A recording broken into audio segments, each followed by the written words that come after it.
పరిశుద్ధ నామమునకు మహిమ కలుగునుగాక. క్రీస్తునందు ప్రియ దేవుని బిడలారా, ప్రభువైన యేసు క్రీస్తు పరిశుద్ధ నామములో మీ అందరికీ ఈ ఉదయకాల శుభములు తెలియచేయచ్చు ఉన్నాను.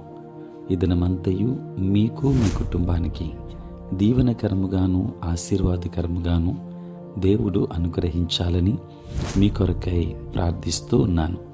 నేటి దినము కొరకు ఏర్పాటు చేయబడిన దేవుని వాక్యము యోహాను సువార్త 5వ అధ్యాయము 30వ వచనం. నన్ను పంపిన వాని చిత్త ప్రకారమే చేయగోరుదును, కానీ నా ఇష్ట ప్రకారము చేయగోరను. ప్రియులారా, నేటి దినము కొరకు ఏర్పాటు చేయబడిన ధ్యానాంశము చిత్త ప్రకారమే.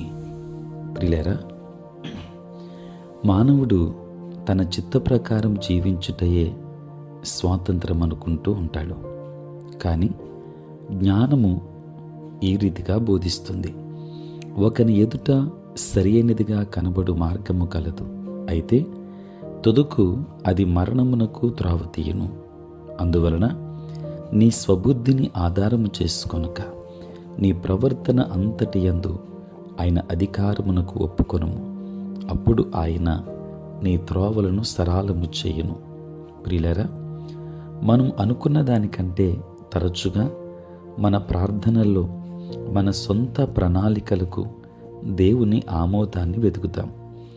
మనము ఒకసారి మన ప్రణాళికలు, కోరికలు దేవునికి విన్నవిస్తే అవి దేవుడు యథాలాపముగా నెరవేరుస్తాడు అని అనుకుంటాం.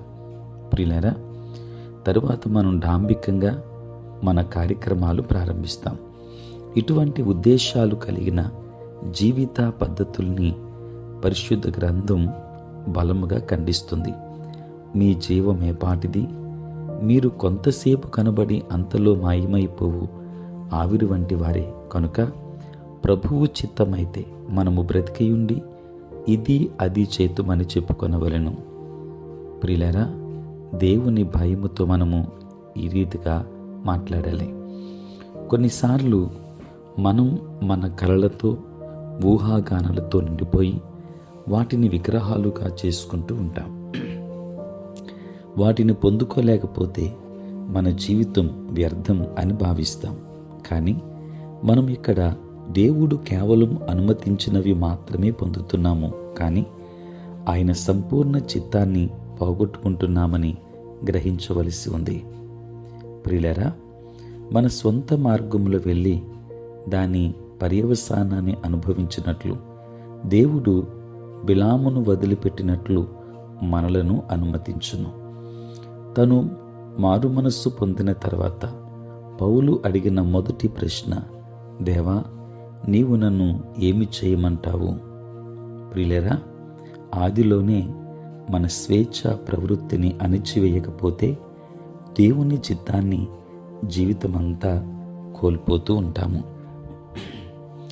దేవుని కనుసైగను సైతం అర్థం చేసుకొని దాని ప్రకారం విశ్వాసముతో నడుచువారు ధన్యులు అని 32వ కీర్తనలో చూస్తాం.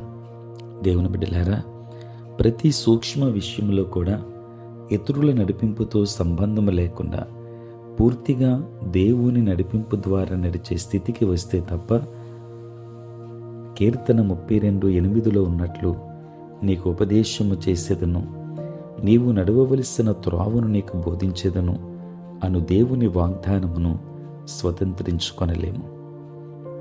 క్రీస్తు తన స్వచిత్త ప్రకారం నడిచే అధికారం మరియు శక్తి కలిగి ఉన్నప్పటికీ తండ్రి చిత్తమునకు తన్ను తాను పూర్తిగా అప్పగించుకొని, దేవా, నేను నీ చిత్తమును నెరవేర్చుటకే ఈ లోకమునకు వచ్చి ఉన్నాను అని పలికాడు. కాబట్టి తండ్రి తన విషయంలో ఏదైతే రూపొందించాడో దాని నుండి ఆయన ఏమాత్రమూ తొలగిపోలేదు.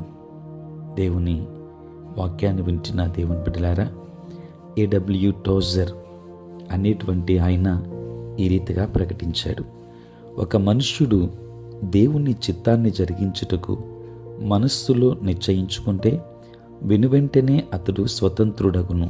ఇది ఎంత సత్యము!